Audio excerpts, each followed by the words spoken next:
Hi, everyone, and thank you for joining the session again. Today, we're continuing with our research methodology. So we are still looking at the various ways in which to apply qualitative research methods into our study. So we're going to continue where we left off. So we discussed grounded theory, and now we're going to start off with ethnography. Now, ethnography is a very interesting research design in that it was mostly used within um, anthropology, but it was also used also within sociology. So it's really about working with people, but it's also when you're interested in observation in natural environments.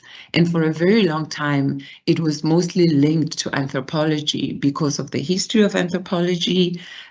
We know way back in the era of colonialism and when the missionaries came and when they wanted to understand African cultures or indigenous cultures, because it was not only in Africa, the idea then was to also use anthropology as a discipline, or anthropologists going into different societies, different communities, trying to understand how people live, trying to understand their cultures, trying to understand how they move in the world. And this was then used to assist the colonial agenda to be able to say these are the ways in which we can engage, or we can even colonize people.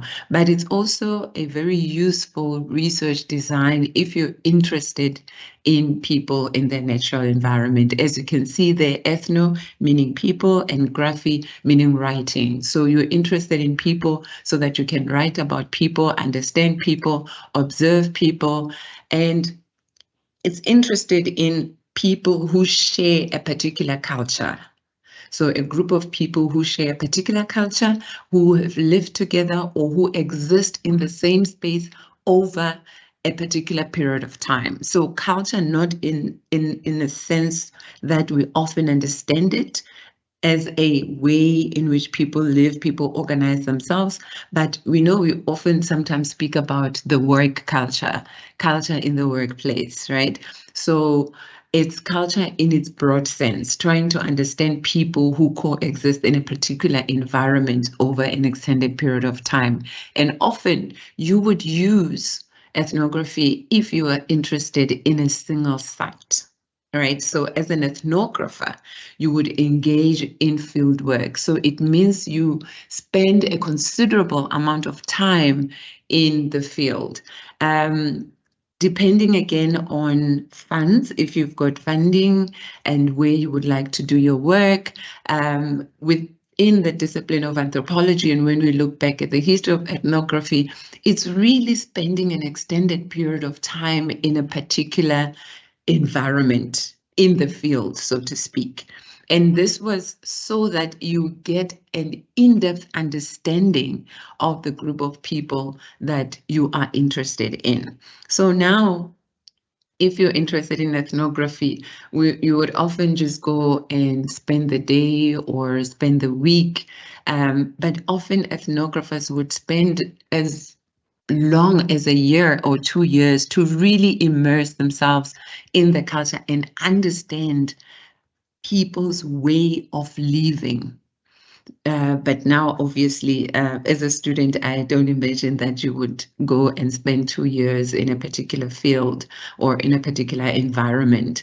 But generally or historically, this is how ethnographers would do the work. So, but it's really about immersing yourself in a particular environment. And when you've done that, the idea is that when you come back, you're able to describe the cultural setting. You're able to assist your reader to understand and get the context of the place that you went and did your work in. And of course, because you as a researcher, you're also an instrument of doing this research, you're observing, you are participating, there's a constant process of reflexivity even as you do the work. So as I said, when you think about ethnography, you need to think about different spaces, different sites. So if you're interested in why people do graffiti, is it just an expression of what's happening around them? Is it an expression of their discontent with the way in which society functions, their discontent with the government, their discontent with a particular aspect of society? And so you might go and spend time with graffiti artists, looking at when they do the artwork, looking at how they do the artwork, looking at how they organize. And through that process, you're getting an understanding of the kind of work that they do, right? And you engage with them, you talk to them, you observe, you might even participate, right?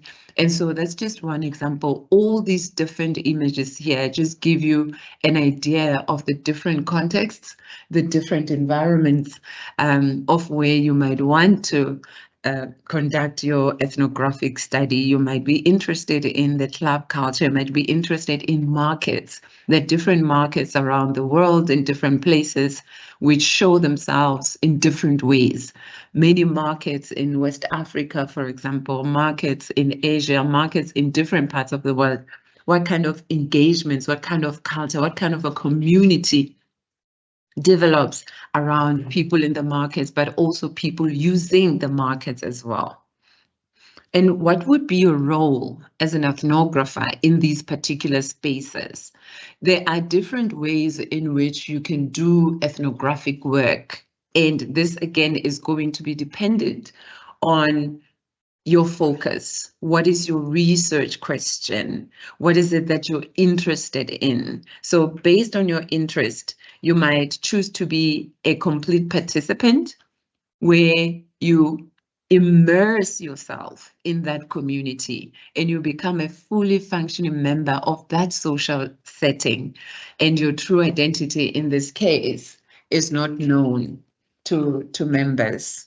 And then you can also be a participant as an observer. So you can observe and participate. You can observe and participate as well. So your role here is not participating, but just observing. So participant as observer. Members of the social setting are aware of your researcher status and you participate in the daily activities. So can you see the difference between the two, where you go in without people knowing the reason for you being there? So you participate, you are part of the community, whereas in the second one, you participate and observe at the same time. So you are observing and people know why you are there. They know the reason for you being there as a researcher. And then you can be an observer as participant. So here it's the usual way in which we would do research. So you interview people, so you observe as they go about, and then you also interview. How often do you come to this market? What do you often buy when you come to this market? Do you always get the things that you want in this market? What would you like to see differently in this market? So you observe and then you participate, right? And you ask people, but you also participate as well. And then where you are a complete observer, you do not interact with people as well. So you look at a distance. So you are an outsider sitting at a distance looking in, right? So this is when you are a complete observer. So when you do ethnographic work, you need to think about how you're going to exercise your role as an ethnographer within that particular context that you would have chosen to be in, right? I hope that makes sense. Okay. Here's an example. As I said, there are different settings that you can think about. So you could do ethnographic work if maybe your research question is something like, what are the underlying beliefs and traditions of an all-boys school, right? So if you go in as a researcher, you might go and spend time at the school, get permission from the school authorities, and then just every day stand somewhere in the corner, observe, and get to know what traditions and activities that an all-boys schools does and what they get involved in. And again, depending on the kind of setting that you choose, it might be easy or it might be difficult for you to be a participant in the activities. For example, if you are a female researcher but interested in this kind of study, it might be difficult for you to be able to participate actively in the activities within that setting that you would have chosen, right? So that's why I'm saying it's very important to think about what your role would be as an ethnographer in the setting that you would have chosen. Does it make sense? Will it be feasible for you to be a participant observer, to be an observer participant, or to just observe? So the context as well that you choose would determine what your role would be. So hence the research question is also very important. Hence the focus of your study is very important because it indicates or it determines what your role would be. Okay, and then we move to the next research design. Another research design that you could consider, again, depending on what you're interested in, and those of you who are interested in emancipatory paradigm, remember what we spoke about yesterday when we were talking about the different paradigms. And I would like to urge you, please, that as we go through these different stages and phases, whether we're talking about the research design, the sampling, the data collection, the analysis, just look at them also in the context of the paradigm that you would have chosen, so that you know that this particular paradigm would make sense or speak to this particular research design. Would it make sense for me to draw from social constructivism if I'm going to use a research design that is ethnography? Right? So you must always make those links because all of them need to follow each other. Right? I'm drawing from social constructivism, and the research design that I'm going to use is ethnography because I'm interested in how people construct reality around the space of an all-boys school. How do boys within a school that is only catering for boys construct their identities within such an environment, right? So all of these things need to be connected to each other in how you then put your research project together. So hence I was saying that when you're doing action research, you might consider emancipatory type of paradigm, because the idea here is that you want to see about an actual change within a particular community, a particular environment. So your research from its onset, it's geared towards bringing about a practical change within a particular setting, right? So it's a systemic inquiry of a particular practice, and your aim for the research is because you want to improve something, right? You've observed or you have a curiosity, you want to explore something, but you don't just want to explore it. The intention is that at the end of the day, you want to see an improvement. So those of you who might be interested in research that's geared towards intervention strategies, what intervention is this research aiming to do? Right? Sometimes it might not be that feasible within the context of a master's or a PhD, but we're also thinking beyond your master's and a PhD, that with the research that you're doing now, what is the ultimate goal? But also thinking beyond your study, how are you thinking about what your recommendations and conclusions of your study can do or can be implemented beyond the qualification to perhaps then improve the life or the context or the situation in a setting that you would have conducted your research in. Okay. So you want to empower people, and as I've already indicated, you might be interested in emancipation or you're interested in transformation, right? So you're interested in conducting research among rural women who are doing farming, right?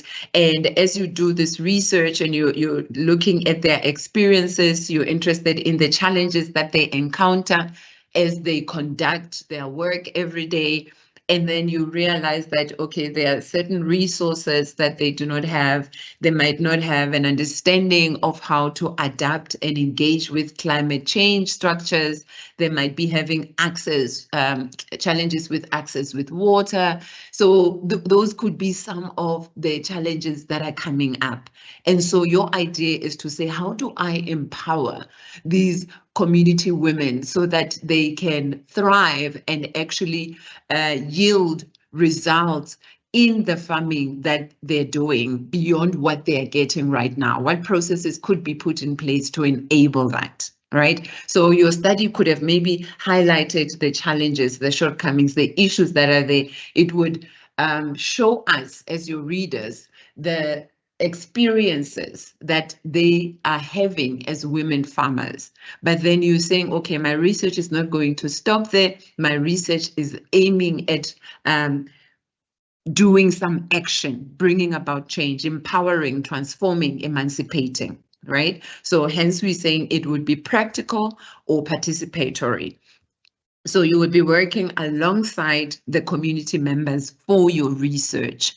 So it's practical in its approach, but also participatory. So here, participatory action research, so action research or participatory action research, where together with the community, you think about intervention strategies. So the community is also an integral part of the study in the action and the activities that would be done. Okay. And as I've said, there is that collaboration that happens there and this reflection, which is very integral in qualitative research. And at the end, you come up with a plan of action to respond to the issue, to respond to the problem. It's very cyclical. It's cyclical in that you start at a particular point, but then it's a process where there is an ending, but the ending leads you to the start again, right? Because the ending is saying, okay, these are the results, or these are the findings that we have. How do we then move forward? You do intervention, but what happens when you do intervention? You also want to do assessment of that intervention. Is this working? Are there results that are being yielded? So you identify the problem, and then after identifying the problem, you generate potential solutions. So these are your recommendations. These are the intervention possibilities or a model on how farming could be done differently or better or otherwise by the women in the community that you're working with, right? So you generate those solutions. And then you try out those solutions. So this is where now action takes place. And then, as I was saying, there's assessment and evaluation. So you evaluate and check maybe within a year, has there been any action or rather any difference? Is the yielding of the results, the harvest, is it more than before the study happened or the intervention happened? What could be, and if it's yes, then great, then we continue doing that. If it's no, then what could be done again? So there is that cycle in terms of doing this research. And as I've said, as a master's or doctoral student, you might not go as far as getting to those activities and evaluating, but this is the kind of direction that you need to be imagining and looking forward as well, forward to.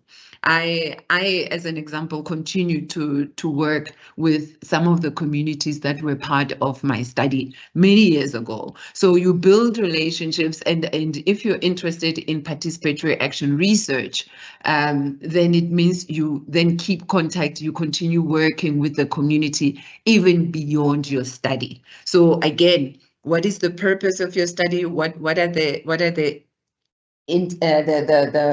the end results that you want? And some of you are actually already in working environments. And I know often when people are in their working environment, some of the things that you identify as research questions would be things linked to your work environment. So obviously then when it comes to action research, that would be something that becomes feasible for you, because you're doing this research with a research question that's linked to an activity in your working environment. Yesterday, somebody asked a question around performance management processes.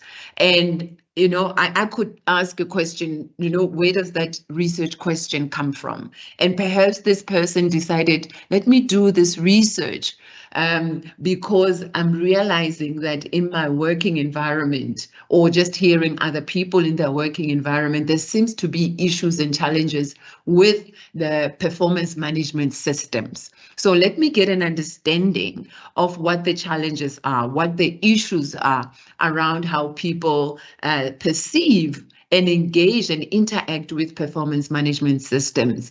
And then based on what the results of the study tell us, perhaps I can engage with HR, I can engage with the powers that be within the organization to say, here are some of the things or the experiences that people have around performance management systems. And here are the shortcomings, or here are the things that the study highlights as points of concern, like the red lights that we should consider. And then based on your study, it is possible that there might be a rethinking within the organization around how to reimagine or rework or revise performance management systems. And perhaps there could be workshops with the employees in the company to say, how would you like to see it differently? What kind of workplace management systems would you like to have that would make sense to you as employees? And then you workshop that with people. What's happening there? You're taking action. Right? So there's action that's happening. There's going to be intervention that happens as a result of your study, as a result of the findings that came from your study. Okay, so that's just an example. And I hope the student who was asking that question yesterday is here today, and that they can start thinking about how they are approaching their study. Okay, and then another research design that you could consider for your study is phenomenology. And phenomenology you often find within fields such as psychology, because it's interested in the lived experiences of people, but even going just beyond the lived experiences, how people view reality and how people engage with the reality that is around them. How do people perceive the world, and how does that perception of the world then influences their behavior and their social reality? And that's what you're interested in your research. And I like this image because it really gives an example of how reality can be different for all of us, right? So what might be reality for you in terms of how social reality appears for you might be interested from how the next person perceives it. So reality as we see it, but also or vis-a-vis our experience of reality, how you experience reality, right? So people can be affected by things in different ways. And it's about the legitimacy of each person's experience of what they encounter in life, right? someone can experience something that can be deemed as very traumatic and be able to move beyond that and still continue to have a normal life. And some people can experience the same experience and their life is never the same again. So the experience of reality as a result of the encounter that they would have had kind of reshapes reality for them, right? So what do you see here? Someone can say, I see two hens together, and someone can say, I see a rabbit, right? So our perception of reality is very much dependent and influenced by our experience of life and what we've encountered in life, right? So phenomenology as a method then, as a design in your study, is focused on the often individual, subjective, right? Subjective, how I experience reality. So it's the subjective experiences of individuals or of groups, and it's something that tends to be very personal. It's how the world is experienced by that particular individual and not that individual in relation to other people, not relationships between people. So you're not interested in how the experiences of boys in an all-male school and the interactions and relationships among these boys in the school. You're interested in the boys in that particular school and their experience of being in that school, right? So someone can say being in the school has been very empowering for me and liberating, and it's been an amazing experience. And someone can say, oh, being in the school has really taken something away from me. I feel like I've lost my voice, and I feel like the rules are very strict. So how somebody perceives reality is what you would be interested in. And it's often small samples because you're interested in the very in-depth experiences of people. Again, here between 3 and 10 participants, as given as an example, that have been chosen purposefully depending on the phenomenon that you're interested in. So you want to describe accurately a phenomenon from that person's perspective, right? So you speak to 10 people, but you find, and the focus or your research question remain the same, or the interview questions remain the same, but how people respond, you'll find that there's varying ways in which people experience that phenomenon, right?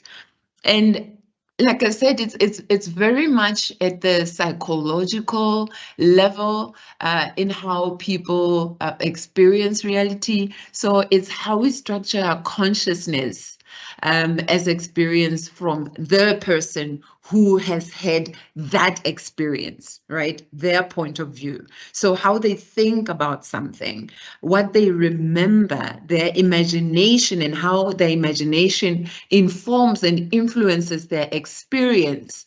And then also the emotion, how it makes them feel. So all these things would be things that you would consider even as you draft your interview schedule, right? How does it make you feel to do this and that, or to have experienced this? Or so how you ask your questions as well, because you're interested in this structuring of the consciousness, you're interested in the individual's own inner knowledge and understanding and perception of the social reality. You're interested also in their thought processes. You're interested in their emotions. You're interested in their hopes, their perceptions. So imagination and desire, right, becomes very, very helpful. And for you to get an understanding of this, you're going to be dependent on what they tell you. So then the text becomes the tool that assists you to be able to get that understanding of that human experience, right?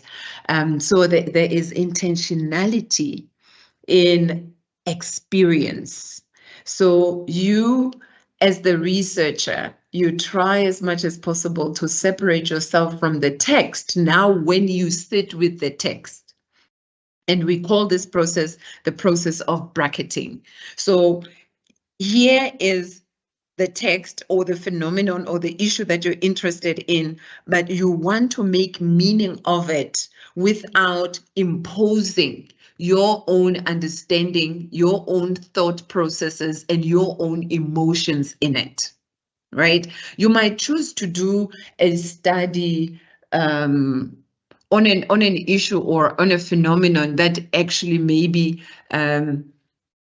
brings about certain emotions for you as well. You know, there's some people who focused on doing studies on loss during COVID and people's experiences of loss during COVID. And you might find that the person doing the study also experienced loss as well. What does it mean? What is it like? What is the experience of losing your mother during COVID or as a result of COVID, right?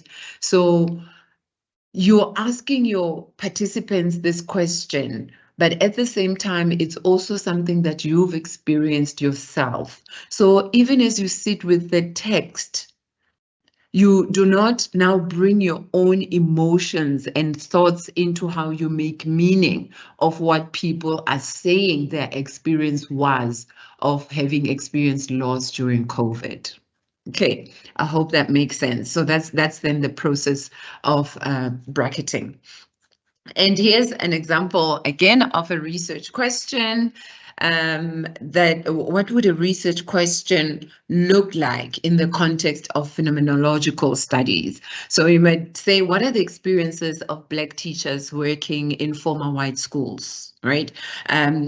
Places with a particular history, a particular complex or complicated history, and then you coming into this space that has undergone some form of transformation, but also still holds a particular history, even as they are kind of transforming into a different way of doing things and opening up into a different culture as well. So coming in as Black teachers in this kind of space, what does that look like for you? What does that mean for you?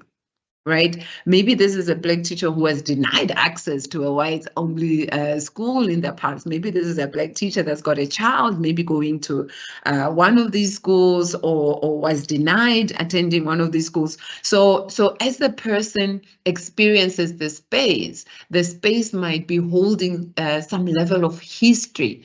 And so how does one contend with those complexities, even as they try to construct their own identity within this space and making this space part of who they are? Because as you work in a particular space, it also then forms an integral part of your identity, because you spend so much time in that space, you contribute to that space, you are part of that space. So what does that mean for you as a Black person, as a Black teacher working in this kind of space, right? So you're interested in that phenomenon, you're interested in those experiences. So this is an example of a research question that can then go on to use phenomenology as a research design. And here you can use social constructivism as a research paradigm. Okay. And then there's historical research design, and this is actually quite specific in terms of how one conducts this research. So if there's any of you who are in the history department or affiliated or associated fields, this might be meaningful or make sense for you. Or if you're just someone who's interested in archival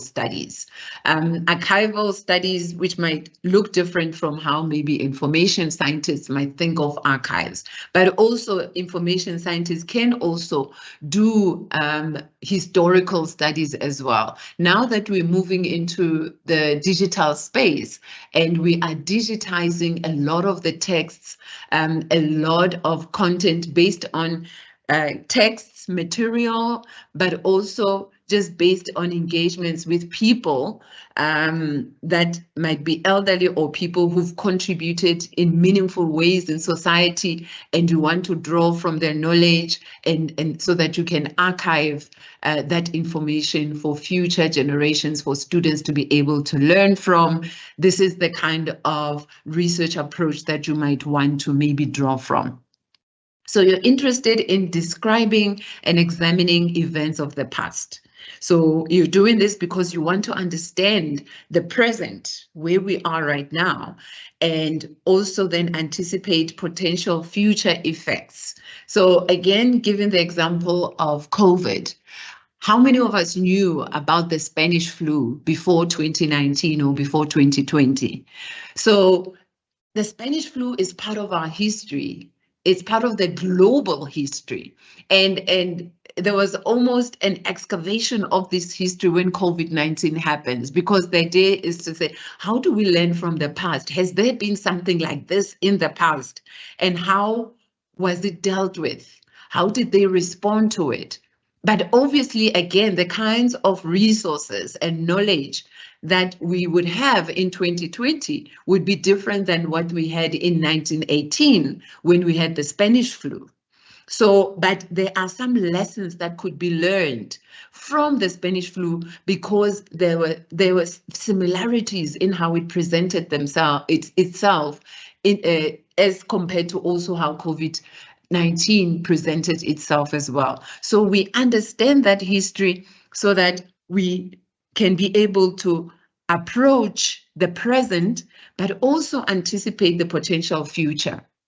Should there be a COVID in the future, God forbid, or something similar, how would we respond to it? How prepared can we be? And history provides us with this knowledge, because we don't want to repeat history, especially the negative aspects of history, if things could be avoided in the future.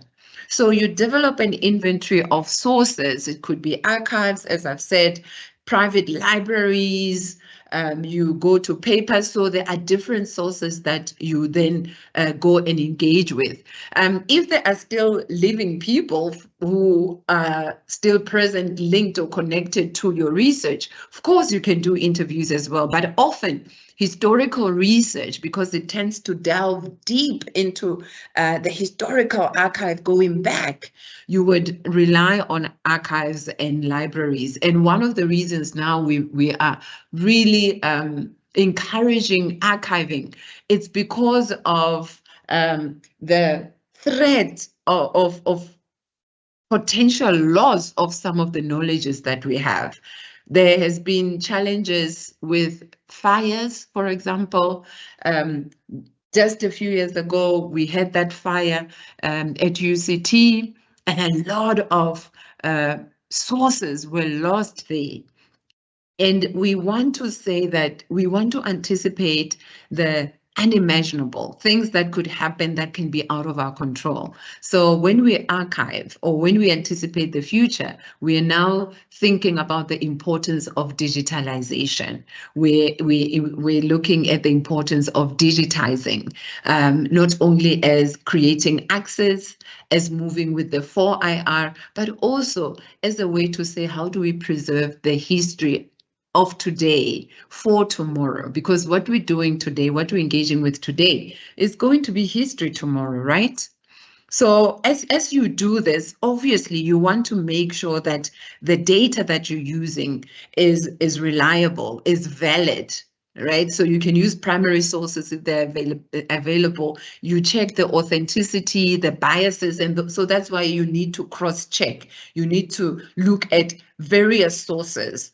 And when you analyze, you then bring all these sources together, you synthesize, you put them together, you analyze, and then you can accept or reject the data. So what we're interested in is also, what is the basis of you accepting this? What is the basis of you rejecting this? So what are you using as your argument, or what are you using as support for you accepting or rejecting the data?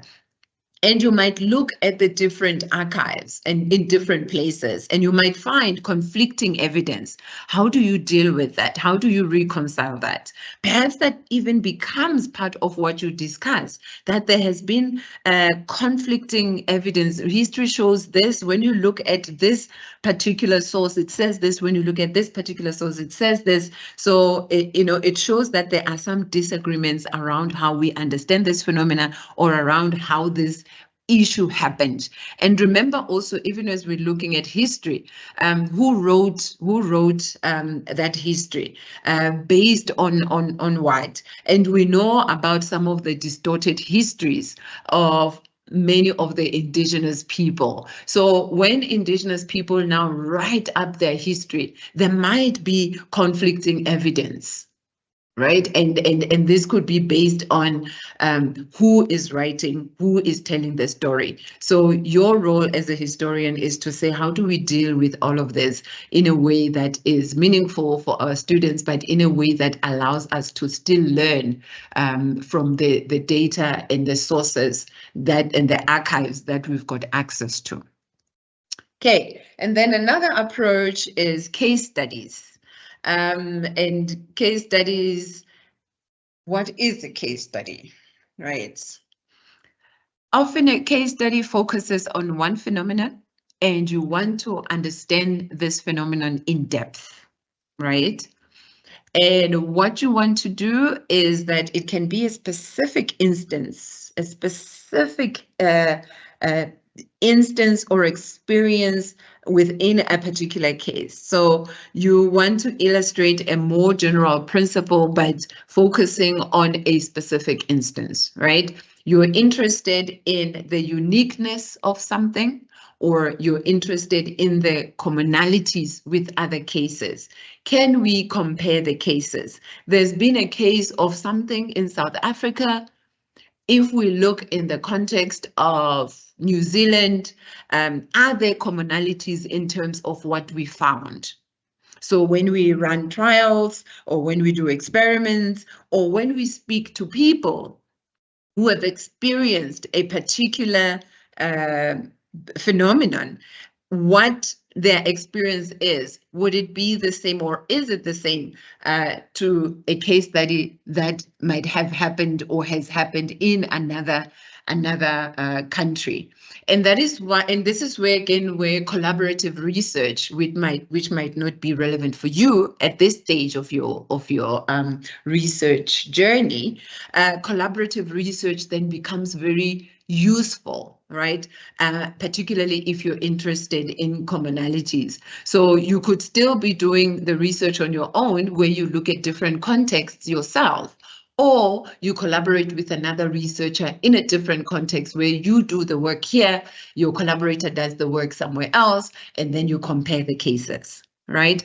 Or you can just look at a case in like an individual person case, which is what we would do in medicine, for example, in the medical sciences, including like your psychology, where when you have a particular client that presents with certain symptoms or certain personality characters that you want to understand, then you follow this case, you engage with the client or the patient, and then when you're done, then you write about it so that other psychologists, should they encounter something similar, they kind of have an idea of how to respond to it.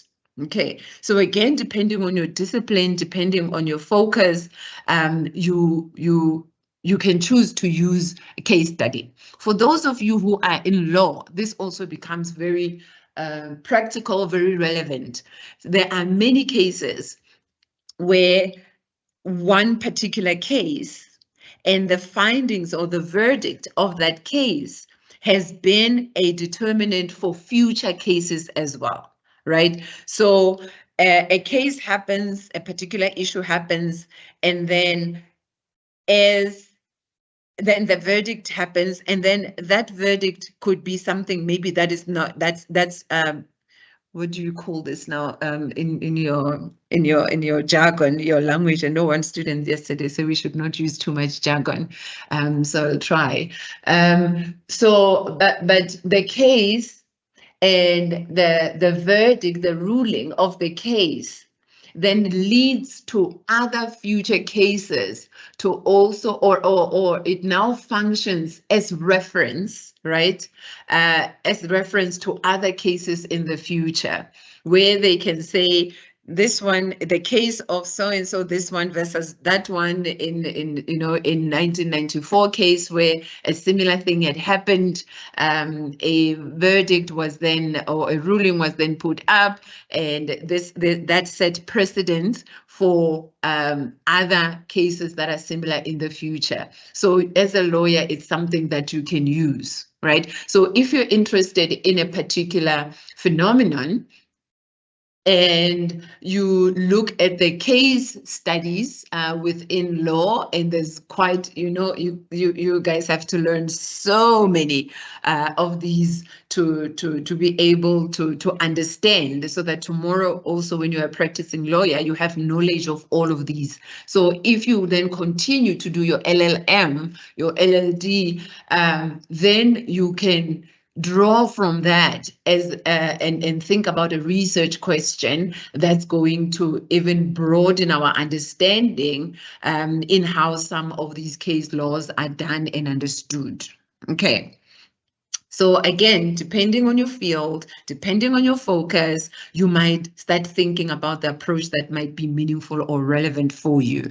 And as I said, a case can be a group, it can be a person, it can be an entity. So you can use a school as a case study. You can use a university as a case study. So you can use UNISA as your case study. You can use a classroom, because perhaps within a particular school, there is some uniqueness in a particular classroom. And what could the issues be there? And you want to understand that, so that maybe it can inform other classrooms as well. It could be a particular program, right? Within a particular organization or a particular university. It can be an event, a music show, a festival, and you study that as a case study. It could be a particular activity. So these are the different ways in which you can define a case study for yourself. I'm doing an explorative study on this, that, and the other, a case of what. The case of the University of South Africa, the case of a university in South Africa. So you're interested in the context in real life, right? So you're interested in a school as a case, and of course, then you're going to engage with the context of that school, so that you study that school, that context, to be able to understand that phenomena that you're interested in. So it's physical space, it's historical context, or it can be an economic setting as well. Okay. So what are some of the features of case studies? It's very particularistic. So as I said, you focus on a particular situation. It's heuristic in that you're interested in illuminating the reader's understanding of that phenomena that you have identified.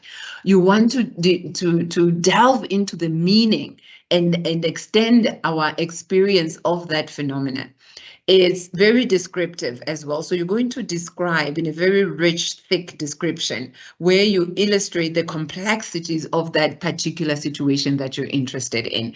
And here, again, is an example. I like this example because I think it's very real. If you think about our context also in South Africa. Why do some township schools achieve high academic results despite sharing the same resource challenges as others? We know the challenges that are there in many of our township schools. We know the lack of resources that are there in terms of teachers, in terms of laptops, in terms of books, in terms of overcrowded classrooms, in terms of many, many things that are there in many of our schools. It's a very sad reality that is confronting us. So maybe you are in education, or you could be in any field, and you are interested in why some schools perform well despite these challenges. We hear sometimes when the results come out, the matric results come out, the grade 12 results come out, and we hear that, oh, there's a certain school there and there where students they got distinctions, or they got 100% pass, and 100% in a real sense that the students actually passed very well. And it's because the principal has got this strategy or a way that they do things. So you might say, okay, I'm going to look at these schools, or I'm going to choose one of these schools that are performing very well, even though they've got these challenges, to go and get an in-depth understanding of what it is that they are doing differently, that is assisting them to achieve these results that they are achieving as a school. And that is a very important study, I think, because based on the findings of your study, perhaps we could duplicate what's happening in that school in other schools. Perhaps we could put the schools, pair the schools if there's willingness. So that could be part of what you suggest or you recommend, because that could be a school within a particular township where there are 10 other schools, but this is the one school among these 10 in this particular context. So perhaps that school can start engaging with these other sister schools in close proximity and vicinity, and perhaps that can lead to these other schools also starting to do things differently. Right? So this could be a case that you're looking at and say, this school is going to be my case study. I want to understand what is it that they are doing differently. Right. So that brings us to the end of the research designs that you could consider for your research. Okay, and now we're going to move swiftly to how do you then, after deciding how you're going to do your research, that you're going to do a case study, you're going to do phenomenology. Now, how are you going to do that? How are you going to go into the school and collect your data? How are you going to get those thick descriptions? What different ways can you do this? And within qualitative research, we often focus or rely on interviews, which I will go beyond to also show that you can even go just the normal route of interviews that we know. And interviews can happen in different ways within qualitative research. So you can consider doing structured interviews where you have set questions and you strictly adhere to the use of an interview protocol, which then guides you as a researcher. It is a more rigid interview style in that only the questions on the interview protocol are used. Often in qualitative study, we do not use this kind of interview protocol because it really restricts you and it limits you, but it is an option. So again, depending if you want to limit yourself to the questions that you want to ask, then it becomes very structured in how you are engaging with your participants. And then the most commonly used one is the semi-structured interview, where you have an interview protocol. So you've got questions that you're going to use to start up the conversation, right? You can incorporate conversational aspects to it. It's mostly a guided conversation. So semi-structured is a guided conversation. You've got these questions as a way to open up the conversation, as a way to make sure that the conversation flows. So when the person has answered and you followed up, so that you have another question that you can ask as well, right? It has some structure in that you're coming in already with some questions to ask, right? But even with those questions, you have the freedom, the liberty to probe for additional details. So maybe you've got 5 questions that you're coming with to interview me. And by the end of our interview, you would have asked me 10 questions or 15 questions. And this would have been based on how I respond to your questions. So you ask me a question and then I respond, and then you ask a follow-up question based on my response, right? So you are probing me. Tell me more. Can you elaborate on what you've just told me? Explain further. So this would be the kinds of things that you do, which you would not do in structured interviews. So with a structured interview, you ask the question when the person has answered, okay, thank you. So next question, and then next question. Okay. And then unstructured is very open-ended. You have very, very few questions, if any. And often you would have just two overarching questions that are determined by your overall research questions, and you use that as a way to just open up the conversation, but you want the conversation to flow, so you're not dependent on these questions that you're asking. And sometimes you are, again, limited by the research ethics processes, because the research committee, ethics committee, can say, but where are your research questions? What are you going to ask? Right. And here again, especially if you're going to be doing participatory action research, where you're saying you're interested in the co-creation of the process of research, you have a theme or an idea, research questions, and you're going to sit with the participants or the community, and based on the conversations with the community, it emanates from the community what the questions should be. So the unstructured nature of it then means that there is a lot of open-endedness in terms of the direction that the research data collection process can go. It's very open-ended, and it's very much directed also by the participants and what they deem important in terms of what they want to discuss based on the topic that you're bringing to them. So often, because also this is a kind of research that I would do, I would say these are the general themes that I'm interested in. However, I'm going to be directed by the participants in terms of the actual focus of what they want the study to focus on, or the questions that the study should ask, because that is what is important to them.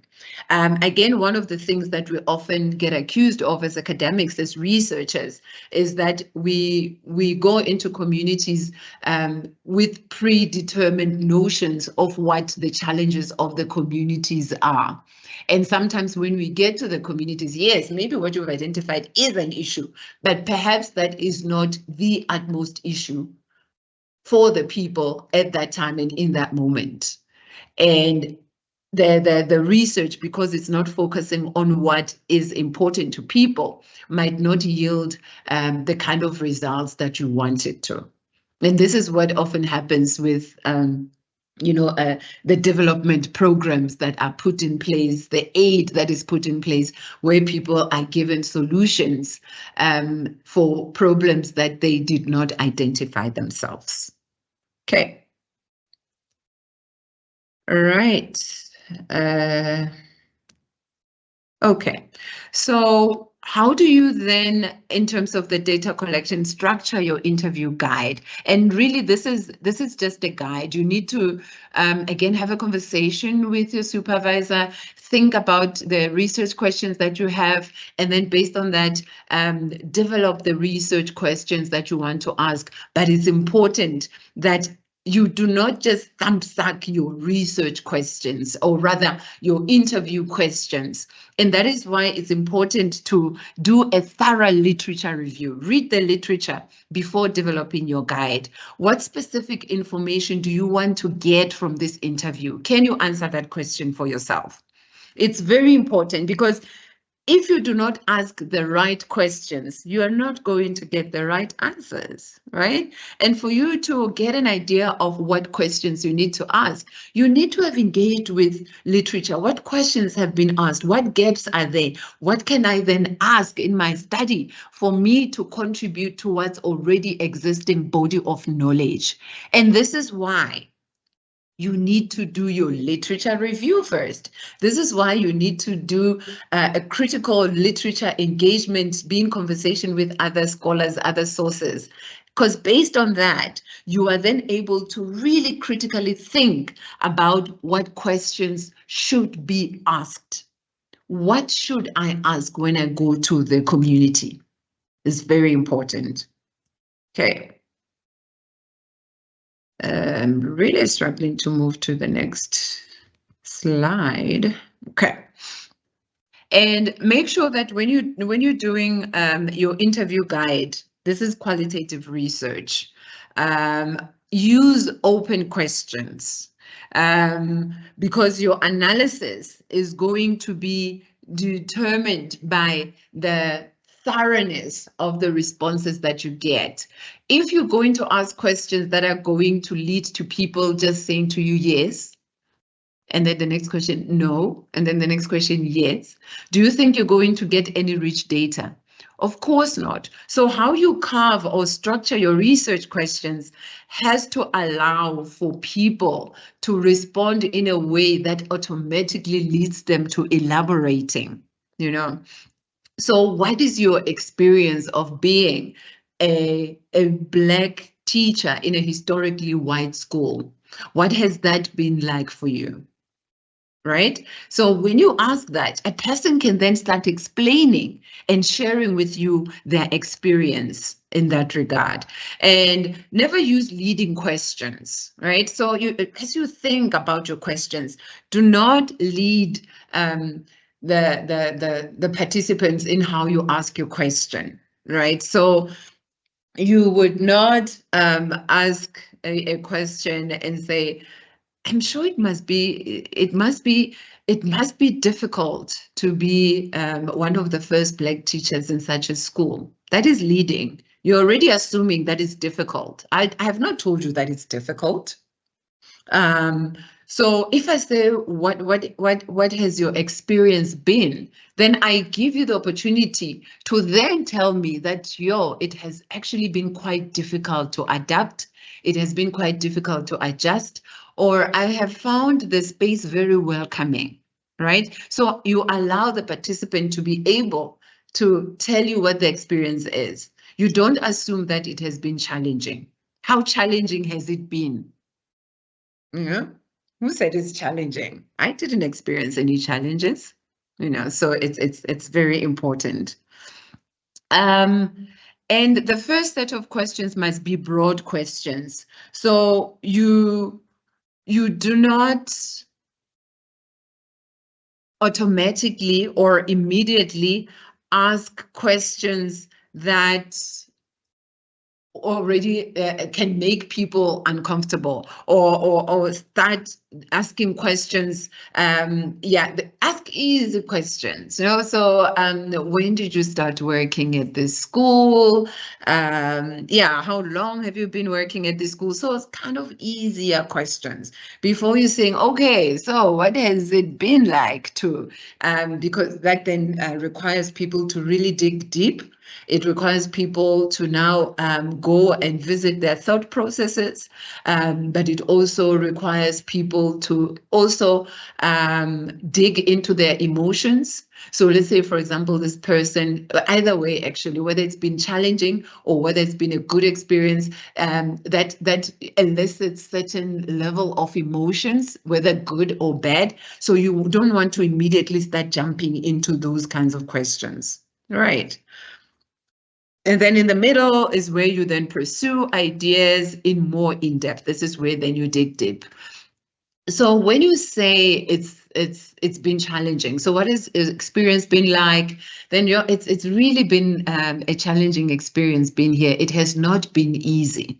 right? So this is where then you probe, right? In what ways has it not been easy? So what has made it to be challenging for you? That is an example of how you probe. Okay, so a person can say it has been challenging, and then you say, oh, okay, and then you move on to the next question. This is going to be a challenge for you when you get to now interpreting the data, because when you sit with the data and you want to give meaning to the data and interpret the data, you're sitting now with a transcript where a person said it's challenging. So now you have to think, okay, what could the challenging mean? So now all you can say to us is that the teachers found it very challenging to be in such a school. So what does that mean? So it's important that when you ask your questions, always think about how are you going to interpret this. You want to make sure that you have in-depth, we always say in-depth, and thick descriptions of the experience of the phenomenon. And you can only get in-depth, thick descriptions if you ask the right questions and you ask the questions in the right way. Okay, so then the actual process now of doing the interview, how you come into the interview. You never begin cold. Actually, you should not be cold at any point in the interview where the person might feel uncomfortable. So you need to come across as friendly, as open, and here your body language also speaks to that as well. I know that many of us are also now doing research online where we interview via Zoom, via Teams, and we tend to lose certain things, certain engagement, because it creates a bit of distance. And that's something that we also need to account for and to speak to. When we're having this interview with someone on Teams, is the video on, is the video not on? Some people are very self-conscious. So what is it that you miss out when you're engaging in a way that does not allow for that interaction? But just generally, never begin cold. Come across as warm, come across as open, have that open gesture in terms of how you engage with the person. Remember the purpose of the interview. This person has given you their time. This person has said, I would be willing to share my experience with you. So what is the purpose of the interview also? Ask the facts. As I said, how long have you been working at the school, for example? So some of these biographical data, general questions before moving to more controversial issues or more emotionally charged issues, if you will, because they don't necessarily have to be controversial. Ask questions about the present before questions about the past or future. Right? Try to cover the more essential issues towards the beginning of the interview. What are the critical things that you want to cover? The last questions might just be to allow your respondents or participants to provide any other information that they would like to share that you might have not asked them, or how has the interview been for them. Some people will tell you it has really been a great experience in that it has allowed me to speak about things that I've never shared before, things I've never spoken about before, or things that I've never really reflected on before. So it has given me the opportunity to reflect on some of my experiences regarding this phenomenon. And make sure that when you go for the interview that you are ready. You are ready. Ensure that if you are going to be recording the interview, which is advisable with permission from the participant, so that you can have the data as it was in the conversation, you don't misrepresent. And again, the recording, of course, it depends on the context where you're doing your research. If you're doing research, for example, in a correctional facility, it might not be possible for you to record the interview. So you need to think of other ways to make sure that you note down what is being said. Again, this is preparation. So you should not go unprepared. You should know beforehand whether the context that you're going to allows for some of the things that you want to do or that you're hoping to do. Make sure that there's enough battery. We now use our phones even these days. Is your phone allowing for good quality sound? Think about appearance. You must be presentable. You must dress well. It's also part of showing respect for the participants that you're going to be engaging with. If you're doing your research in many of our rural communities, again, there are very specific cultural prescripts in terms of how you need to appear, how you need to dress. So I cannot just wear my pants and go and sit in front of the traditional leaders, right? So a form of respect or appearance also speaks to how people will receive you. Again, as I said, it's the gender, the culture, and the social differences. Have you done your work in understanding how to engage with the particular community that you're going to? Find a comfortable place for interviewing. Avoid going to noisy restaurants, but also the space should be comfortable and safe for you and for the participants. If a person says you should come to my house, issues again of gender, of safety, and all of those, make sure those things are in place. Control issues also in the interview as well. Make sure that you direct the interview well. Explain the purpose of the interview once more, even if maybe you've sent an information sheet beforehand. Reiterate some of the things. And again, importantly, you need to make sure that you get consent for doing the interview, where you're explaining a purpose, how long do you anticipate is going to be, so that people can also plan accordingly in terms of their own time. If you're going to be interviewing CEOs of mining companies, or CEOs of banks, or CEOs or vice principals of universities, it's also important to think about people's schedules, right? How to get in touch with you, also discuss confidentiality, and then, as I said, make sure that you ask for permission before recording. What does a good interview look like in a nutshell? Be clear about the purpose. Tolerate the pauses. Don't be uncomfortable. Don't make the people be uncomfortable. Allow time for people to think and to reflect. Perhaps it's something that is really quite emotionally challenging. Some people might cry. How do you deal with that, right? Don't use jargon. We always say it has to be at the level of a grade 8 learner. So don't now come with your PhD level kind of language and jargon. Guide the participant on the structure of the interview so that a person kind of knows and has an idea of how the process is going to work. Allow for questions and comments. Use questions for prompts so that the person can respond. Pay attention to body languages. Remember, I just spoke also about how sometimes you do these engagements online. How do you account for that? If you're sitting with a person in a room, body language, what does it mean? Hands fidgeting, person looking down, understanding cultural prescripts, that sometimes in some cultures a person cannot look you in the eye as part of respect. It does not mean they're hiding something or they're shy.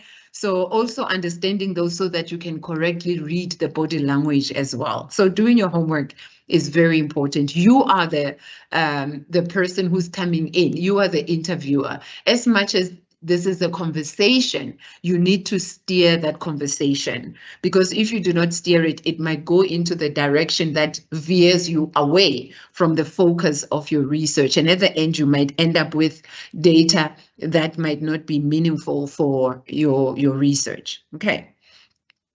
Point to challenges and contradictions.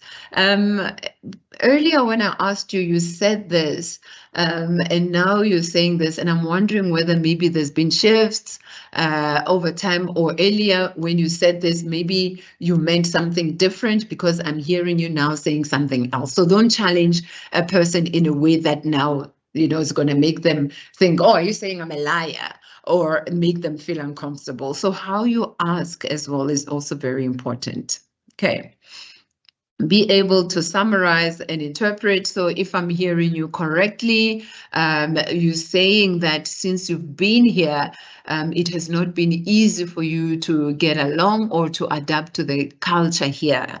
And then a person can say, yes, exactly, it has been very difficult. Sometimes when you do that, when you summarize back to them, it gives them the opportunity to say, no, that's not what I mean. What I mean is this. Or they can say, yes, exactly, and this and that. Sometimes it even allows for further elaboration on what they've already said. Okay, don't talk too much, because it's the participant that you're interested in, whose experience you're interested in, but also don't talk too little. Okay, so try to find a balance. Be ethically sensitive always. We spoke about how you structure your questions. The wording should be open-ended. Try and avoid yes, no. It should be as neutral as possible. Don't lead. One question at a time. So make sure that in your question, you do not have 3 questions. Because sometimes how you formulate your question, you might find that there's actually 3 things that you're asking, but you're asking them as one question. Okay. Word your questions clearly so that a person does not ask you all the time, what do you mean? What can you what? So yeah. Don't ask why questions as much as possible. Don't do that. Also, because that also comes across sometimes as confrontational. But then it depends how, in what context you're asking. Why do you think that's the case? And not as the question, why did you do this, or why did you choose to do that? So be very careful also where you ask the why questions. Follow up. Don't interrupt while the person is still talking. Don't be judgmental. Remember, the views might differ from your views, but it's not about you. It's not about you. And don't debate the responses. Remember, it's about the person's own social reality, their own lived experience. And really, this is just a repetition of some of the things that I've said. Just giving examples. So I'm not going to go in each one of them in the interest of time, but we are going to be sharing the slides, so you can go through the slides in your own time. It's just an example of how you may ask some of the questions. Say, how do I formulate that question, right? And you can say, you've just said this and that. I don't quite understand. I'm still confused. You said this and that. What did you mean by this? Or did I hear you correctly? So how you ask your question and how you follow up is also very important. And then, as I've said, capturing the interview, very important. Have your recorder, have your phone, have your notepad if you're going to be using a notepad. Know where you're going to be conducting the research. And that should then determine what would be appropriate for you to use to capture your questions. Okay, so I'm quickly going to move on to the next part of our session, part of the things that we were supposed to actually be covering today. So I'm going to combine today with tomorrow. Tomorrow is not going to be as involved as today and yesterday. So I'm going to start and then stop in a bit so that we can have a conversation.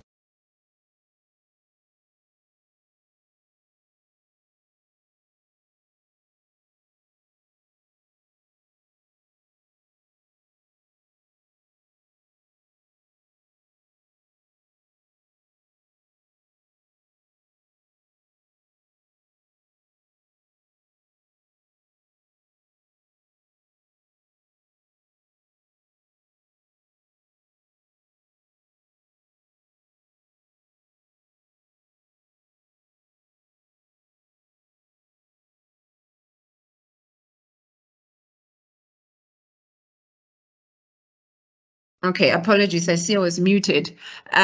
So when we're done with the process of how you collect your data, how you put together your interview schedule, it then becomes important to then think about the different ways in which you collect the data. So how are you going to be conducting these interviews, whether they're structured, semi-structured, unstructured? How are you going to be doing it? Are you going to be engaging with people individually, in groups, in focus groups? So this is where then data collection becomes important. So one of the ways in which to collect your data, it's through focus groups.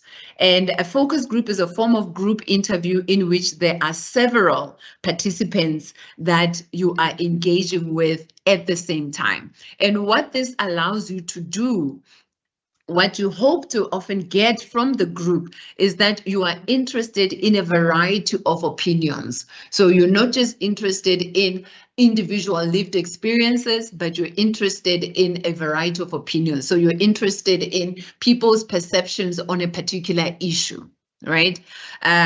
So when you are thinking about whether, I'm trying to think of an example that one could use. So an example of abortion, for example. So what are people in a community, what are people's opinions and perceptions on the legalization of abortion? And here you're interested in how communities or groups of people perceive this phenomena. And you're interested in the depth of information. You're interested, it's also useful for exploratory initiatives. What are some of the issues that are coming up that you can think about further? And when you are engaging in a group setting, people are very different. And some people, when they're in a group setting, it might not be easy for them to engage. And so you want to probe as well. Sometimes people may be shy. Sometimes some people may be shy. You need to be able to observe group dynamics, how people interact and function and engage in a group setting. So you're not just also interested in what people are saying, but you're also interested in group dynamics. So how big should a focus group be? You can consider and think about, and literature tells us between 6 and 10 people is an ideal number, because it allows you to be able to observe the group dynamics that I've said, but also it allows for people to not disappear in the group. So if you've got 20 people, it might be difficult to be able to engage with people in a way that allows everybody to be able to interact and engage meaningfully. And how many focus groups should you have if you're conducting your research? Again, just like when you're doing your individual interviews, you're thinking about saturation. You do the first group, you do the second group, you do the third group. What are some of the issues that are emanating, that are coming? If you start hearing the same things, then you know that, okay, there's nothing different that I'm going to hear anymore. And perhaps after this group, I can call it quits. This is it, right? And as I said, some people might be shy. So you're also thinking, again, or the group of people that you put together. You might be interested in the work culture within a particular organization, but sometimes you might want to avoid putting employees and their employer in the same room, because there are what we call power differentials. So the power imbalances can lead to some people automatically being quiet, because I'm not going to say that if my boss is in the room, you know. So then you might miss out on some of the opinions of certain people in the group. So try as much as possible to really think and reflect on your group compositions. With strangers or acquaintances, what is it that you want to gain? If people don't know each other, often for those of you in the economic and management sciences, we often do market research. So there's a new product that's in the market and we want to see people's reception to it. Would you use this product?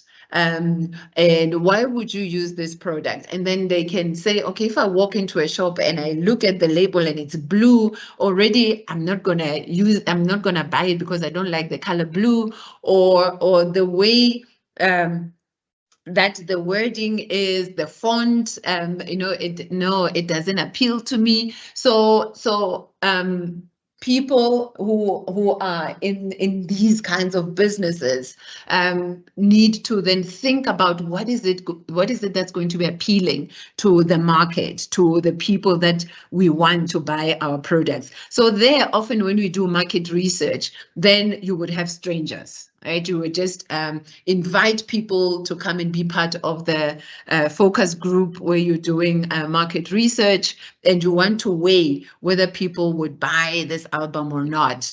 With musicians, they would have what they call listening sessions, and then say, okay, listen to this.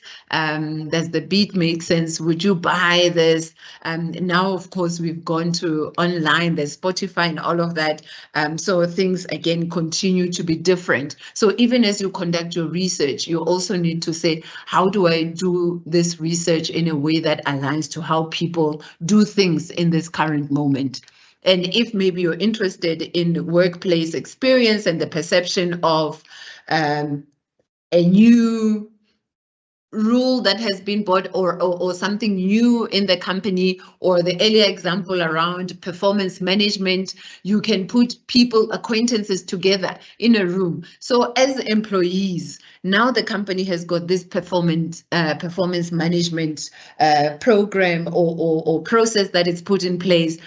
What are your thoughts around that? How have you received it? Do you think it's a good idea? Or do you think it is a good idea, but they should do it differently?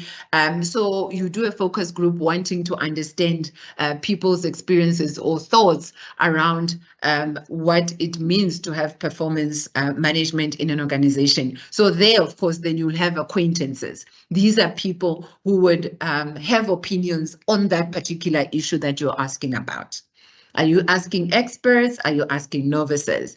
Are you asking doctors around a new pharmaceutical product that's in the market, and you're having a focus group to check whether these doctors would prescribe this medicine or not, which is what many pharmaceuticals often do? Or are you asking novices, people who might not have experience in something, but then wanting to get an idea of whether it's something they might even consider, even though they might not have any knowledge of it? So again, is your focus group going to be homogeneous? Is your focus group going to be very diverse? Are you going to have different races, different genders, different age groups?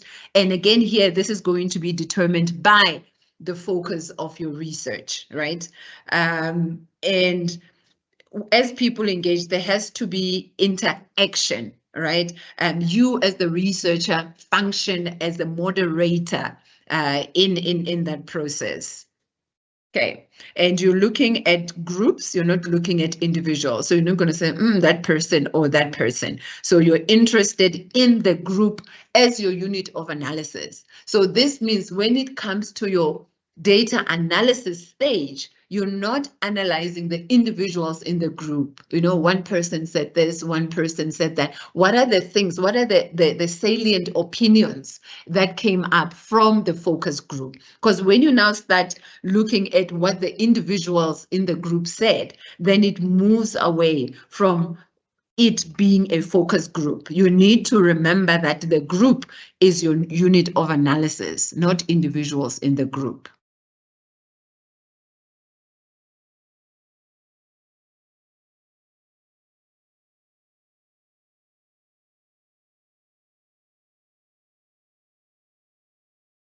My mic keeps muting itself. 2 to 5 questions, and avoid as much as possible leading. Again, here it's just with the individual interviews.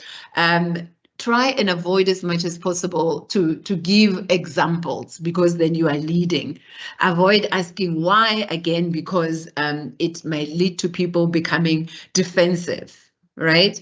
You might want to use examples or little cases, what we call vignettes. So you might say, okay, Lerato works in this company, and Lerato has been working there for 5 years. And one day when she gets to work, she's now told that, Lerato, this is how your work is going to be structured from now on. And Lerato is very dissatisfied with this because she feels she was not consulted on the decisions that were made, and she feels that it's not linked to her what she signed up in terms of her contract. So Lerato is disgruntled. So that could be a vignette. It's something that the people that are in the focus group can relate to. So you're doing this if you are in a work environment looking at the challenges or the dissatisfaction that maybe employees have around the changes that have been made in the company. So this vignette assists you to then start up the conversation and say, okay, so in this case, how what do you think are the issues that Lerato should bring up? How should Lerato go about dealing with these issues that she's disgruntled about? And then people can start talking. And often, people speak from ways. They speak from their own frame of reference, from their own experience. But it's not it's not forcing people to now speak about themselves, but it forces people to speak in general terms. And in that way, it makes it safer and easier for people to speak freely. So that's what the focus groups allows for. So when you then analyze later, you're analyzing for content. What is it that was said in that group setting? And you also analyze for group dynamics, right? What was the interaction like among the group members in that group focus? Okay, the focus group. How does the group arrive at a collective opinion and voice? So would you then, at the end, would you then agree that, some of the ways to go forward or to deal with this is 1, 2, 3, and 4? Maybe somebody raises an opinion in terms of a different way that the company could do something, and then somebody adds to that, and then somebody else agrees with that. So how do they come to the collective opinion? These are the things you observe, you look at. Right. And if maybe one person has got a dissenting voice, maybe they disagree, how does that get negotiated? Because everybody's opinion then has to be respected. Okay. How do you read the group? So then as a researcher, as you're now working with the analysis, you need to also reflect. Again, reflexivity is very important. What was your reading of the group? As you watched and you listened and you saw the engagement, what was your reading of it? What were your thoughts around the dominant means? Okay. And just like with the interviews, with the focus group, you work with what we call the discussion guide. And the discussion guide it assists you to have an agenda, to have the objectives, to have a purpose, and again, the questions from the general to the specific. And it's important because it gives you a tool to be able to moderate. It's not a questionnaire, just like in the interview. It's something that guides you to be able to then foresee and engage with the group. And it's relatively open questions that, again, allow for full exploration. Okay. I won't go into this again. So you create a good environment, atmosphere, you set the tone, you make sure that there's introductions, people get a sense of who's in the room. And then at the end, you provide a summary, and there has to be agreement that what you're summarizing is the group's thoughts as well. So they need to indicate. And then they can reflect and have a discussion. And then you can again ask, have we missed anything? Is there anything that you would like us to be able to focus on again? I'm looking at the time, and I think I'm going to pause here. So tomorrow we'll start with participant observation, combine all of this with tomorrow's engagement as we close off with the analysis for qualitative research. And for now, I'm going to give us the opportunity to have an engagement so that I can attend to some of the questions or comments that you might be having for tonight. Okay.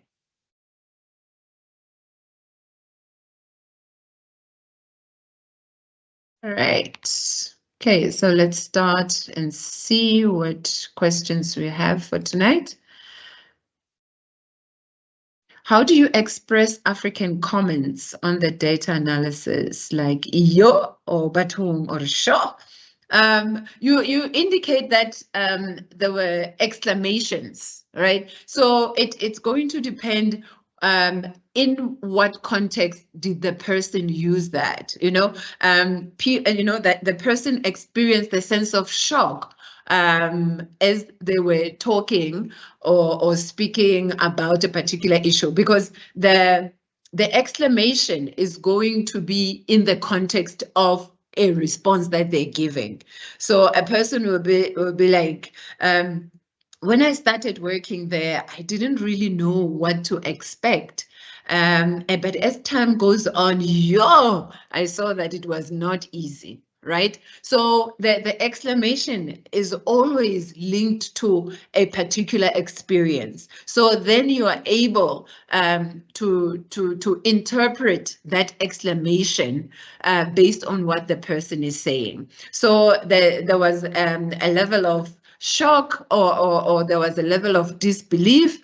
It was very exhausting in the beginning, or I was just so confused, because I just could not understand what was going on, So this was really, really confusing, or it was very, very difficult, as even articulated by exclamations such as sure, which shows that there was a lot of, exasperation or a lot of confusion. So you actually include them. It's very important, Anonymous, to include. So you would say the participant as part of the excerpt or quote, you will say that, the participant said this, and you also include show.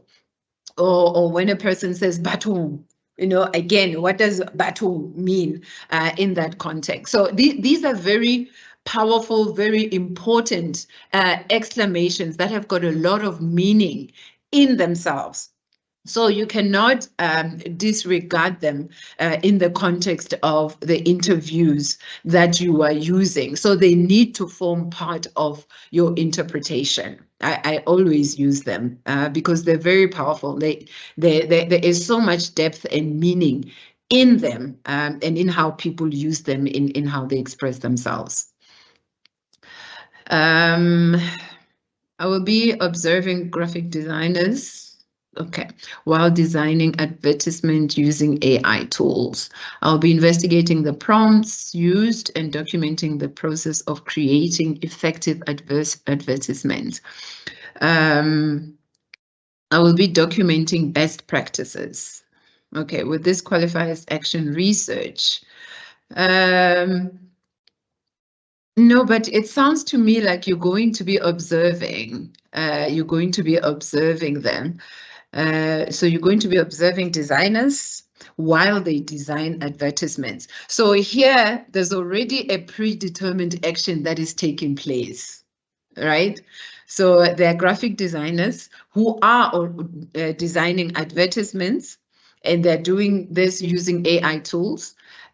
So what you'll be investigating is the prompts that they use and document the process of creating effective advertisements. No, that would not be action research. Because action research, remember, you need to identify what the problem is or what the issue is, either as part of a proposal as a researcher, or in engagement or in co-creation with the graphic designers themselves. But here, what you are doing is you're investigating the prompts, because my question to you then would be, what is the intervention that your study hopes to provide, right? So you are not identifying a a lack in something, or something that is missing that needs to be put in place, or a problem in the explicit sense of the problem, right? Not a problem in the broader sense that we've got the problem of gender-based violence. That's a problem. But then what about gender-based violence are you going to be doing, right? So if I give an example linking to what you're saying, Documenting the process, yeah, no, that would not qualify as action research. Okay, so that could actually be one level of ethnography, because you're going to be observing, and then you're going to be documenting the process. So it sounds to me like it would lean to some extent, because you're not looking at their personal experiences, you're not looking at how they experience a particular phenomenon, you're interested in the process of doing, how people do something. So if you remember earlier, I spoke about how in ethnography, you as a researcher are interested in observing how things are done, how people engage with each other at the marketplace, how people engage with each other in a concert, what kind of activities happen in a concert. So you are observing that so that you are able to explain, to document that process, so that we can have a better understanding as your readers of what the activities of being in a nightclub are, what it means to be in a nightclub, what it means to be in a traditional market, in a fish market, what kind of engagements and activities happen when people are at the market. So you're documenting that. And through documenting that, we can be able to say, okay, these are the processes that happen. What does that teach us? What does that tell us in how we can understand how the market functions, how the club functions, how festivals, particular festivals function, right? So you're documenting that so that we can be able to understand that phenomena, or you're documenting that so that we can say, okay, so there's a lot of negotiation that happens. So people come and then they say, no, this t-shirt is 50 Rand. And then you observe that there's a lot of negotiation that happens. And then at the end, a person buys the t-shirt for 30 Rand instead of 50 Rand. So there's a lot of negotiation. And so you're wondering, do people make profit as a result? Are there different ways in which these processes of negotiation happen, and what does that mean? So you're observing so that you can document and saying, is this a creative way of negotiating and engaging in the marketplace? And this is a very important example, because sometimes when we observe, we make assumptions on why certain processes happen. Right. And one of the experiences that I've had, particularly with the market experience, was someone who was saying, when those negotiations happen, it's also part of socializing with people, because through that process also people get to know each other. So that's what happens in that moment. So what you might be observing is that, oh, okay, they're negotiating. One wants to get something for a cheaper price, and one wants to get a good price for what they're selling. Okay, that's what's happening. That might be at face value. And you might just document that if you don't have an understanding. There was an experience of somebody in one of the African countries where somebody went to the market and they wanted to buy something. And then they said, okay, I think it was somebody from the global north, and saying, okay, so you're selling these things. I want to buy all of them. You know, how much are you selling? The person says, this is how much I'm selling. And then they're saying, it was still earlier in the day. And the person says, I want to buy all of them. And the merchant, the person who was selling, said, no, I refuse. You cannot buy all of them. And the person says, why? It's good for you. Then it's good profit. And in a good day, you've sold things. And then the guy responded and said, no, what am I going to do with the rest of my day? You know, what am I going to sit here and do for the rest of the day? No, I cannot sell all of these things to you at the same time. I refuse. And then it gives you an in-depth understanding of actually the meaning that people make or give to some of these processes. And what we often do as researchers, we make assumptions in terms of what we observe. So anonymous, I would encourage you to go back and look at the different roles that an ethnographer plays, the different possible ethnography approaches that you can take, and maybe consider that as your research design, because I do not see how in the study that you are going to be doing that there's going to be action, because you want to document effective ways of doing advertisement and looking at AI as one of the possible ways in which effective advertising can be done. Okay. Hello, Jabu. Okay, Jabu, thank you. Thank you for confirming that you're here. I hope you found that useful. Hi, Frank. Phenomenology, is it more appropriate with semi-structured face-to-face collection, data collection with interpretism paradigm? Absolutely, Frank. You've nailed it in the head. That's it. Phenomenology with semi-structured face-to-face and using interpretivism paradigm. Absolutely, yes.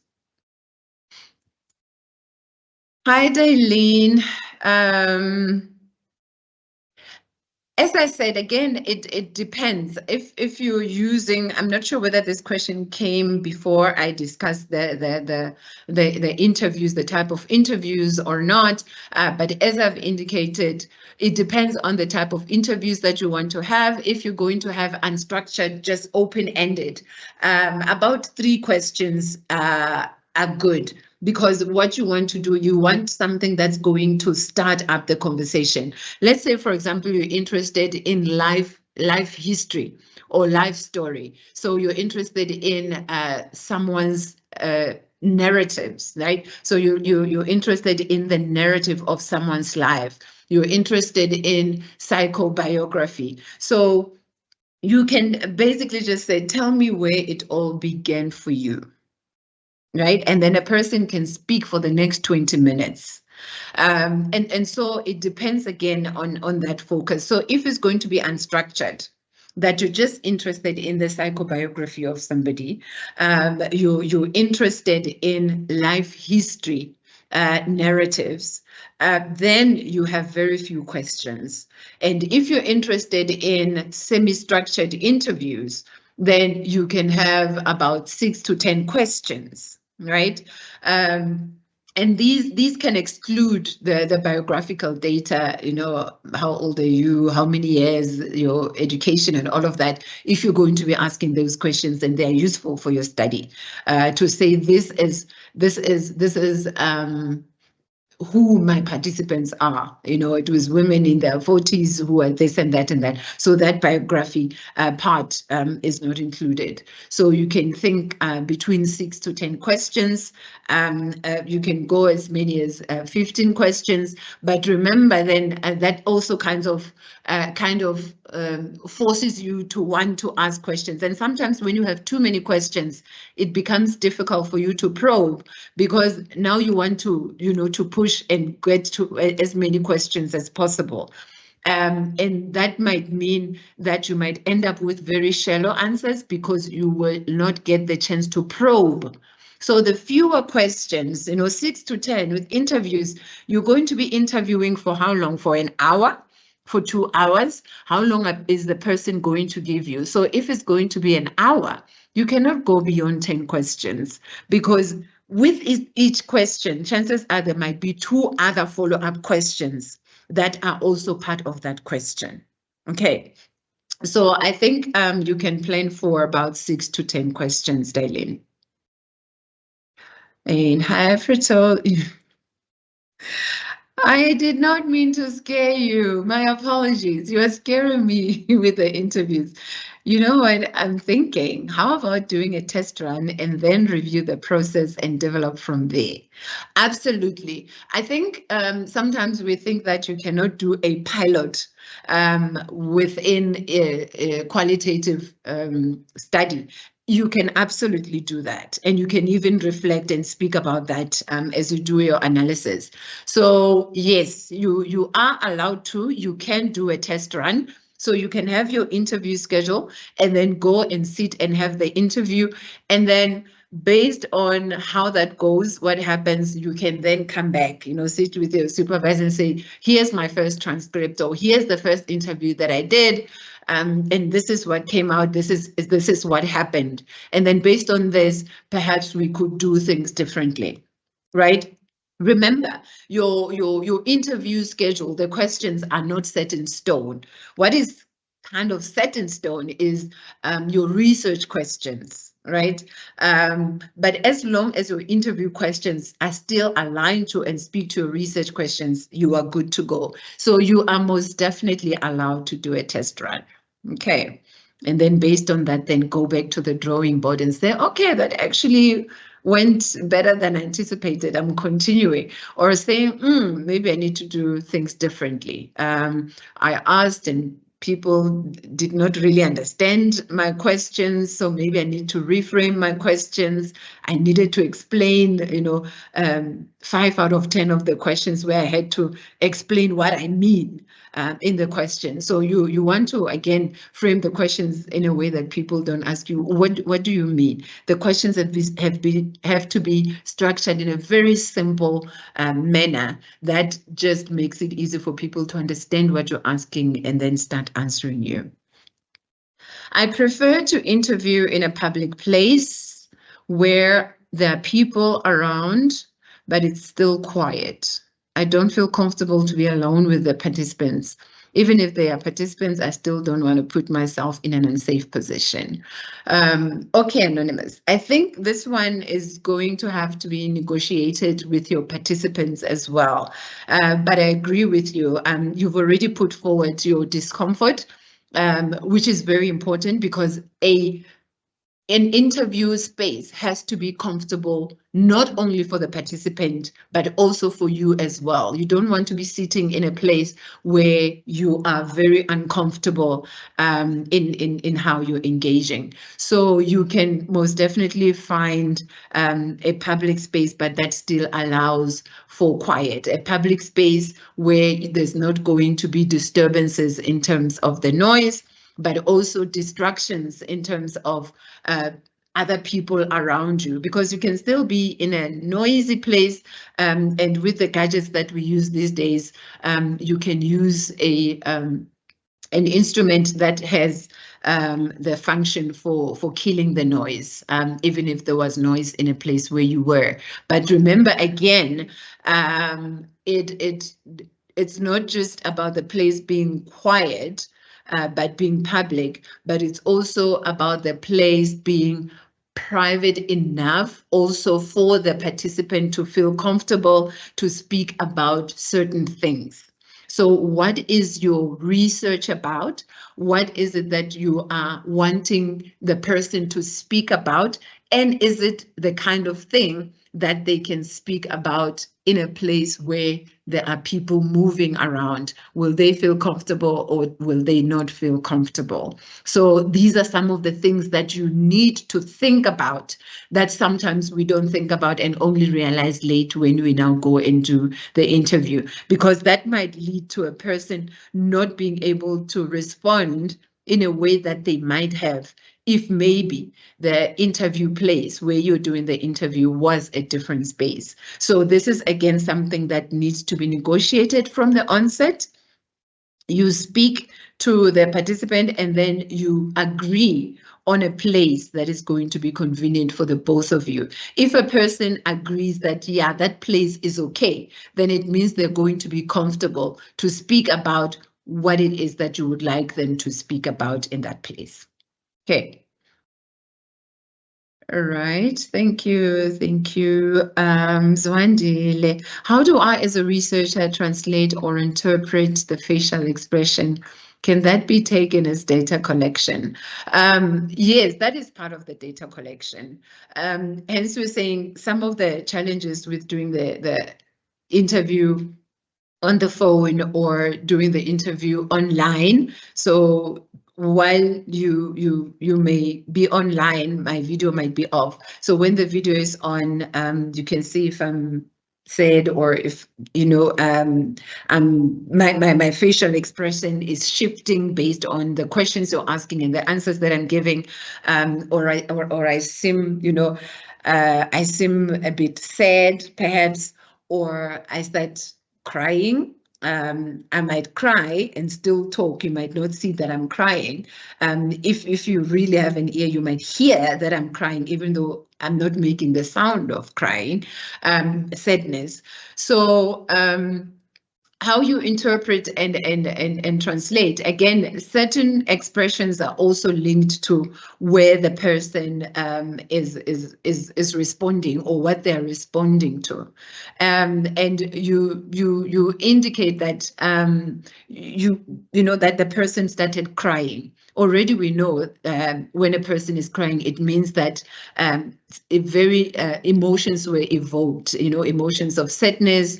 They're still experiencing the grief, or the sense of loss in terms of their job, for example, whatever experience, feeling bullied at work. Your work is around bullying in the workplace. And so you can indicate that the person started crying, which really shows how emotionally affected they are by this experience.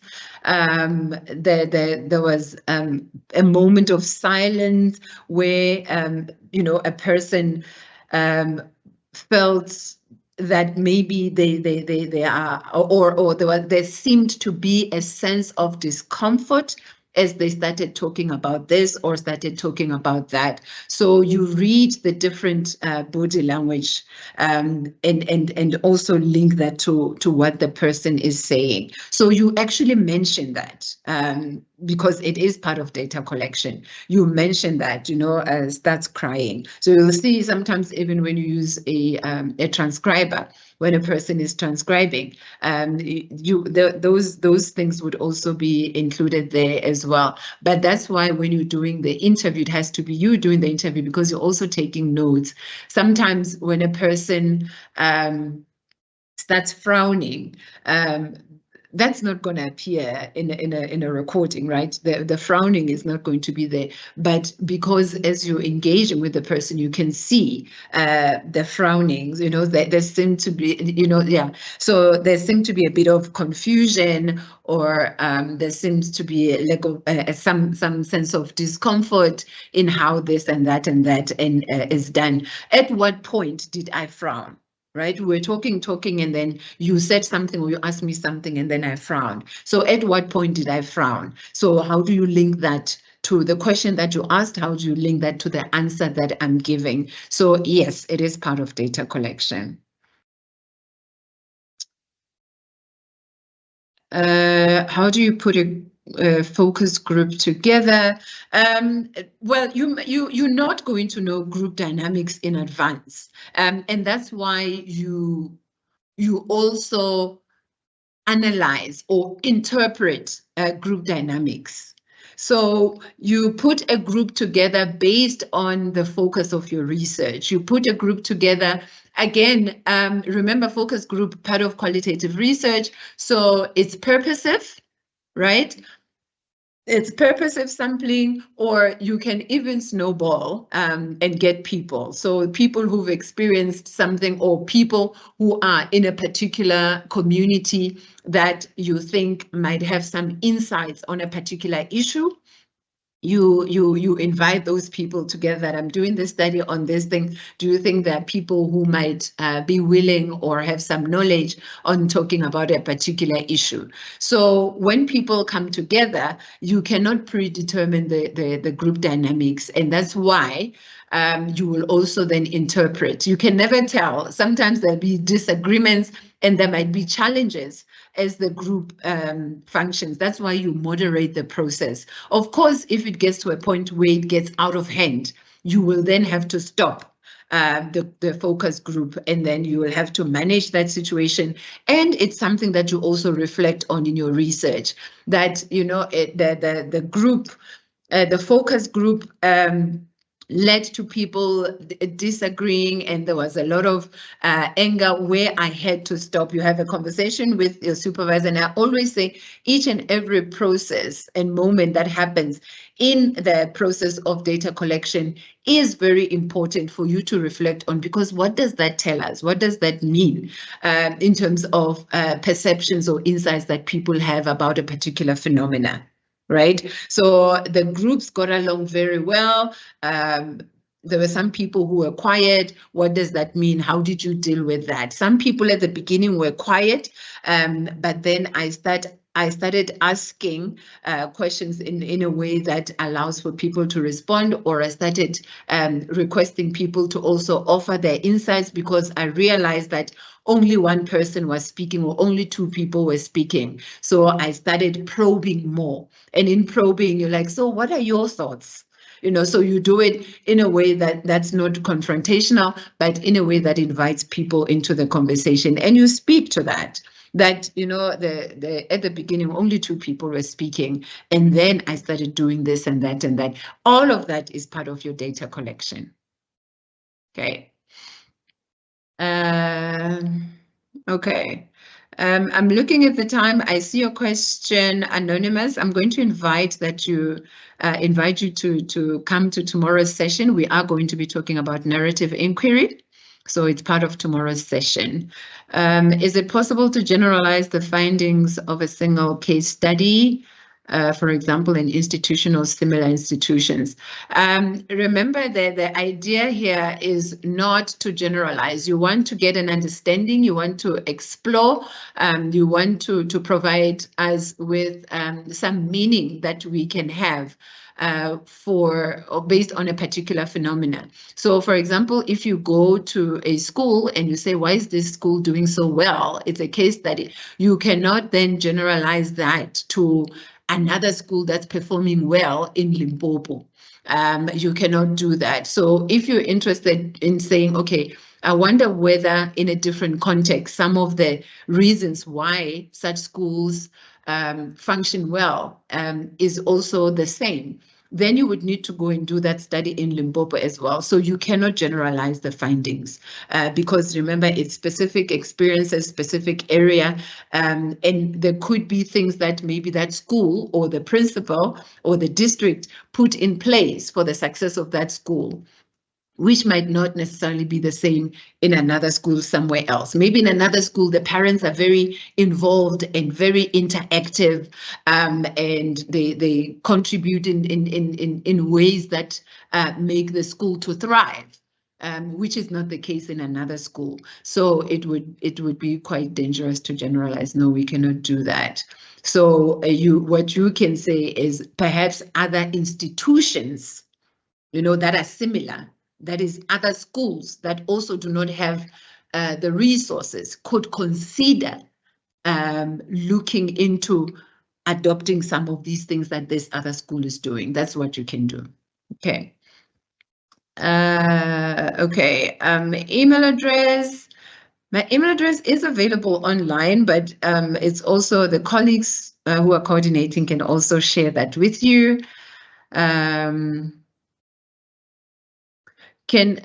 There's qualitative surveys. Remember when I was talking about the different types of interviews? The first one was a structured interview. So the structured interview could also be looked at or perceived as qualitative survey, because what the structured interview does is it's got 10 questions and that's it. And it's got very set questions. And then it allows for people to then elaborate or answer in a sentence format in terms of saying yes, no, I choose option 1 or 2 or 3 or 4. So that's the difference. But the questions are set. Okay, so unpacking rich data might be a bit difficult because you do not have the opportunity to probe in that sense. So you will need to work with the data that you get based on the structured interview, and hope that the way that you've structured your questions is going to allow for rich data.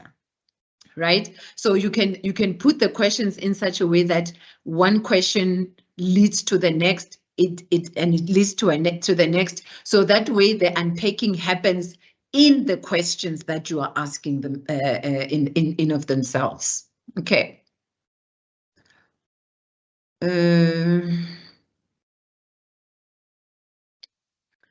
How do you capture a comment where the participant said because of the anxiety she experienced stomach issues, but said it in Setswana?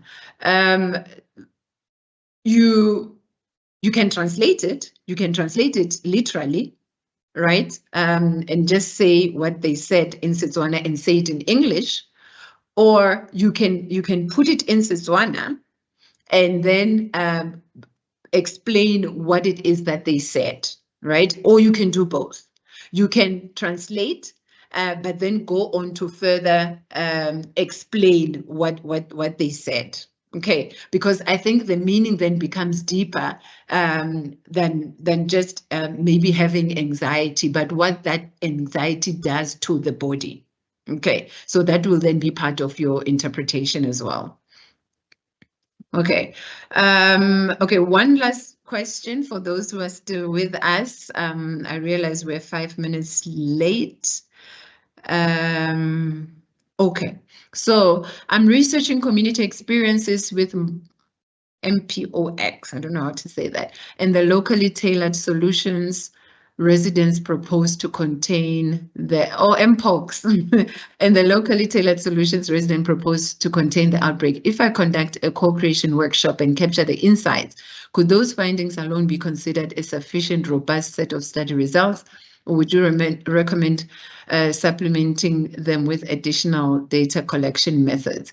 That to me sounds like you would be doing a participatory action research, and that in itself is sufficient in terms of providing in-depth data in how people respond to MPOX based on community interventions. Okay, we can speak more about that, Moses, but I think just the quick answer for you in the interest of time is that those findings could be considered sufficient. It's how you approach it and how you do it, which we can discuss, but a quick answer is that yes, it can be sufficient. Okay, you don't have to supplement it, then assuming that in of itself it's not sufficient. Participatory action research is actually quite rich in what it does and what it offers and what we can learn from it. Okay. Okay, everybody, I'm going to thank you for attending tonight and look forward to seeing you for our last session where we bring it all together. How do we then interpret all this data? How do we analyze this data and give meaning to it in qualitative research methods? But for now, have a good evening.